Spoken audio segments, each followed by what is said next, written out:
आज की जो हमारी ये लीगल बात होगी, ये ख़ासकर हमारे जो नौजवान वकला साहबान हैं उनकी रहनुमाई के लिए होगी। और आज हम इस नशिस्त में जो है क्रिमिनल केसेस पे बात करेंगे, क्रिमिनल ट्रायल पे बात करेंगे। और ये हमारी जो मर्डर ट्रायल होता है वो वहाँ से हम जो है इसको स्टार्ट करते हैं कि हमारे नौजवान वकला साहबान जो आते हैं बार में प्रैक्टिस में आते हैं तो किन किन चीज़ों का उनको जो फ़ाइल उनको मिलती है तो किस तरह वो उन चीज़ों को देखें और किस तरह अपना वो केस परस्यू करें। तो इसमें जो मर्डर ट्रायल की फ़ाइल होती है, जो केस है, उसमें एफआईआर के बाद आपको जो देखना होता है वो ये है कि उसमें जो अक्यूज़ है उसका उसमें रोल क्या है। एक अक्यूज़ है, एक से ज़्यादा अक्यूज़ हैं, और उसमें जो वेपन कौन सा यूज़ किया गया ऑफेंस में, आया कि वो फायर आर्म वेपन है, आया कि वो कोई शार्प एज वेपन है, जैसे कोई नाइफ़ है, जैसे कोई कुल्हाड़ी हो सकती है, तो ये देखना होता है। तो उसके साथ उस वेपन के साथ उनको जो एट्रीब्यूशन दी जाती है डिजीज़ के लिए, तो वो किस अक्यूज़ को, अगर सिंगल है तो सिंगल होगा, एक से ज़्यादा हैं तो उनको क्या दिखाई गई है और किस जगह पे दिखाई गई है, तो वो देखनी होती है। और इसका जो है जो एट्रीब्यूशन होती है उस वेपन की ख़ास अक्यूज़ से, तो उस जो है इंजरी को या उस जो है जिस वजह से वो जो है डिजीज़ की डेथ हुई है, तो वो उसको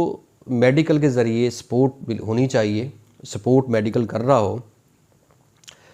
तो एफआईआर के बाद जब पुलिस इन्वेस्टिगेशन स्टार्ट करती है तो सबसे पहले जो है वो जो है डेड बॉडी को है उसका जो है नक्शा मज़रूबी वहाँ बनाती है,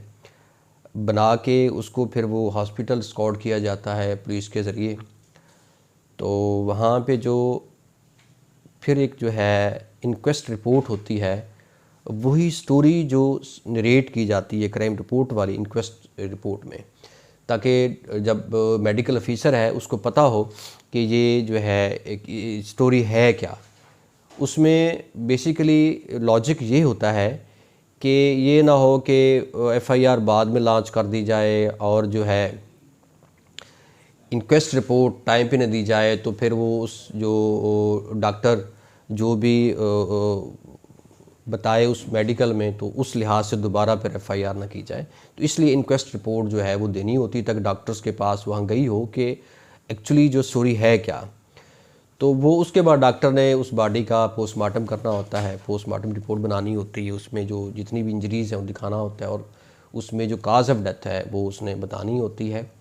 अगर कोई पॉइज़न की है तो वो फिर वो लेबॉर्ट्री में भेजा जाएगा, वहाँ से जाके फिर रिपोर्ट आएगी। तो ये एक मेडिकल का फिर उसमें प्रोसेस होता है। तो उसमें अगर हम आज ये ले लेते हैं कि अगर फायर आर्म से हुई है,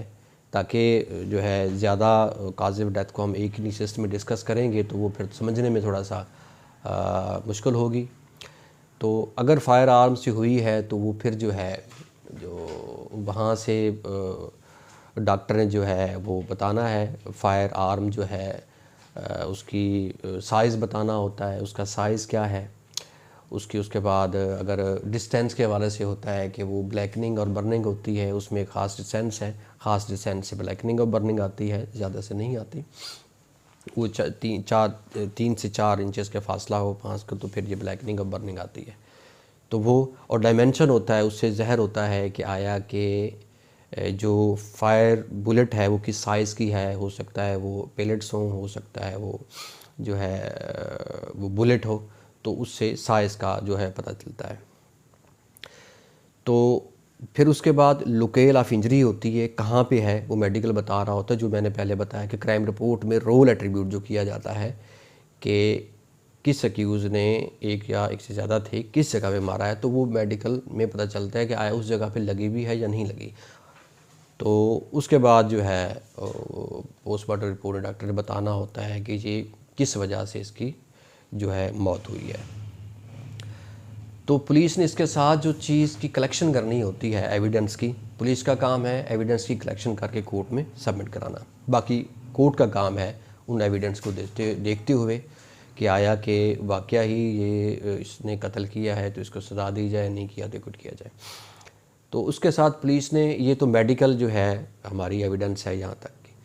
तो उसके साथ पुलिस ने वहाँ जो प्लेस ऑफ अक्रेंस है, जहाँ पे जो वकूआ हुआ है, वहाँ से पुलिस ने देखना है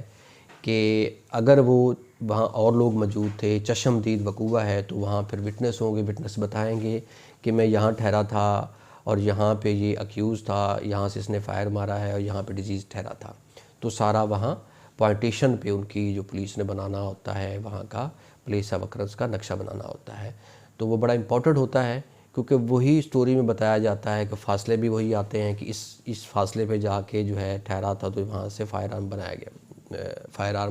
फायर किया गया है। तो जो है विटनेस कितने डिस्टेंस पे खड़े थे, ये सब चीज़ें बड़ी इंपॉर्टेंट होती हैं आगे जाके केस में।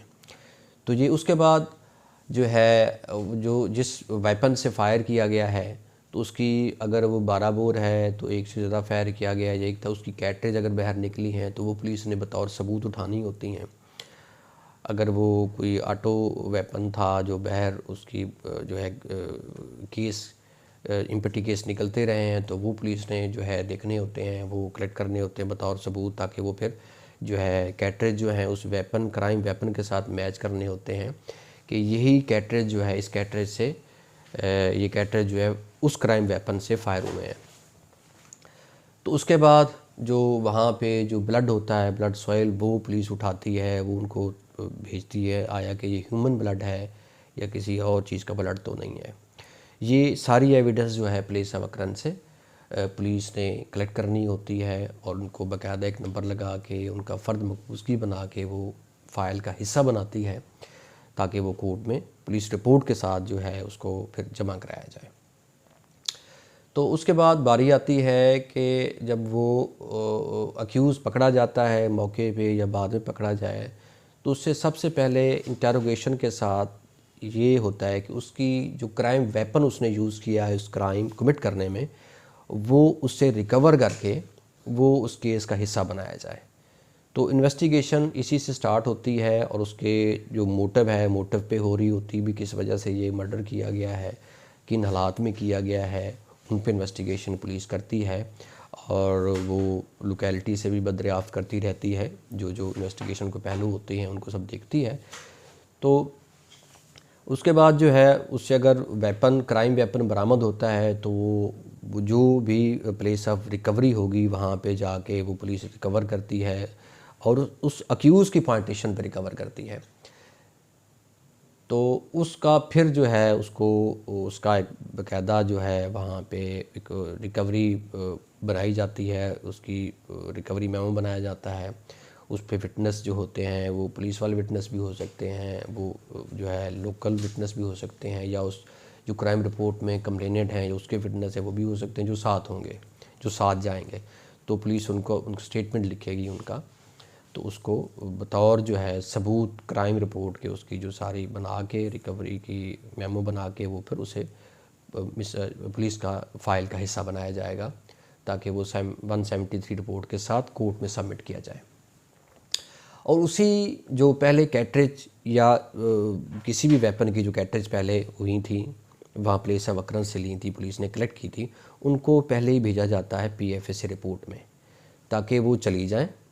तो बाद में जब क्राइम वेपन पुलिस रिकवर करती है तो फिर बाद में उसी के साथ बाद में भेज देती है जो आपको पहले भेजी गई थी, आया कि क्राइम वेपन उससे मैच करता है कि नहीं करता। अगर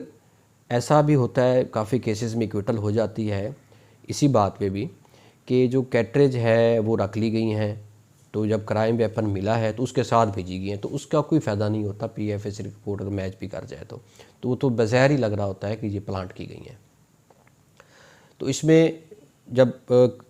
जो कैटरेज हैं खाली और जो है वो भेजी गई हैं पहले, तो बाद में क्राइम वेपन भेजा गया है, तो वो फिर मैच कर जाते हैं, तो वो एक कोराबोरेट कर रहे होते हैं उस केस को, प्रोसिक्यूशन के केस को, वाकया ही जो क्राइम वेपन रिकवर्ड हुआ है अक्यूज़ से वो जो है इसी क्राइम वेपन से क्राइम कमिट किया गया है, मर्डर किया गया है, तो वो प्लस प्रोसिक्यूशन के केस को स्ट्रेंथन करता है। ये एक एक चीज़ जो है हमारे वकला ज़बान जो आते हैं, न्यूली जो आते हैं, तो इन चीज़ों का ख़ास तौर पे अपनी देखें कि हम जो केस है उसमें ये चीज़ें पुलिस ने की हैं, जो अपनी रिपोर्ट में कोर्ट में जमा कराई हैं, उनका जो है प्लेस ऑफ अकरेंस है, प्लेस ऑफ रिकवरी है, मेडिकल है उसका, वो जो क्राइम रिपोर्ट के साथ उसको सपोर्ट कर रहा है कि नहीं कर रहा है, जो उसके बाद ये भेजी गई हैं, क्राइम वेपन भेजा गया है, ये मैच कर रहा है कि नहीं कर रहा। ये सब चीज़ें बड़ी इम्पोर्टेंट होती हैं एक मर्डर ट्रायल में, जो ये चीज़ें देखनी होती हैं सारी। इन चीज़ों को देखते हुए कोर्ट जो है डिसाइड करती है, और इन चीज़ों पे ही सारी एविडेंस कोर्ट में रिकॉर्ड होती है। तो उस पे जो डिफेंस काउंसिल होती है उस पे वो क्रॉस एग्जामिनेशन करती है, तो उसके बाद एक सच जो है वो नितर के आता है, एक जो टेस्टिमनी होती है विटनेस की, उसके बाद उसकी क्रेडिबिलिटी जो है इससे पता चलता है क्रॉस एग्जामिनेशन से। तो आज हम यही जो है इतने टाइम में आपको बताने की कोशिश की है जो है मर्डर ट्रायल में क्या क्या चीज़ें जो है इम्पोर्टेंट होती हैं। इंशाल्लाह आपको नेक्स्ट जो हम बताएंगे, ये एविडेंस की कलेक्शन होने के बाद जो है ट्रायल कोर्ट में ये किस तरह जो है एविडेंस टेंडर की जाती हैं, टेस्टिमनी जो है विटनेस की कैसे होती है, क्रॉस एग्जामिनेशन कैसी होती है, एक एक पॉइंट को किस तरह डिफेंस काउंसिल लेती है, और प्रोसिक्यूशन जो है वो किस तरह अपनी एविडेंस टेंडर करती है अच्छे तरीके से। तो इंशाल्लाह मैं उम्मीद करता हूँ इस लायज़ ऑफ पाकिस्तान के फ़ोरम से हमने कोशिश की हम अपने नौजवान भाइयों वकला दोस्तों को रहनुमाई दे सकें। हमारी कोशिश है, इंशाल्लाह उम्मीद है कि हमारा ये फ़ायदेमंद हुआ होगा lecture. Thank you so much.